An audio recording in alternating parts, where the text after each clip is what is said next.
Halo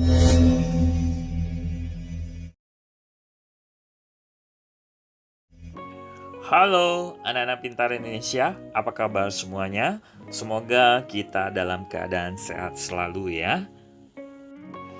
Nah anak-anak, jumpa kembali dengan Bapak dalam pembelajaran tematik tema 2, Persatuan dalam Perbedaan. Hari ini kita akan membahas subtema 1 dari pembelajaran 1. Ayo kita mulai. Di pembelajaran 1, yaitu kata tanya untuk membuat peta pikiran suatu teks. Nah, peta pikiran dapat dibuat dengan menggunakan kata tanya. Yang pertama, menggunakan kata apa?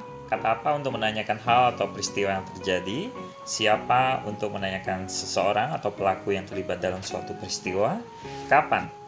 Menanyakan waktu terjadinya suatu peristiwa, di mana untuk menanyakan tempat terjadinya suatu peristiwa, mengapa untuk menanyakan penyebab terjadinya suatu peristiwa, dan bagaimana untuk menanyakan cara atau proses terjadinya suatu peristiwa.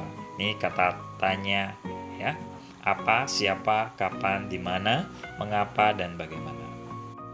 Selanjutnya di sini ada muatan IPS mengenai proklamasi. Apa makna proklamasi kemerdekaan bagi bangsa Indonesia? Yang pertama adalah menandai lahirnya bangsa Indonesia sebagai bangsa yang merdeka. Yang kedua, puncak dari perjuangan bangsa Indonesia meraih kemerdekaan. Yang ketiga, pengakuan dari dunia luar.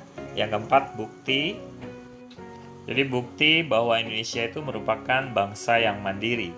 Yang terakhir, yang kelima, landasan untuk bersikap terhadap dunia lain. Nah, berikut ini adalah foto di mana pembacaan naskah proklamasi oleh Presiden pertama Indonesia, yaitu Insinyur Soekarno. Selanjutnya kita ada muatan IPA ya.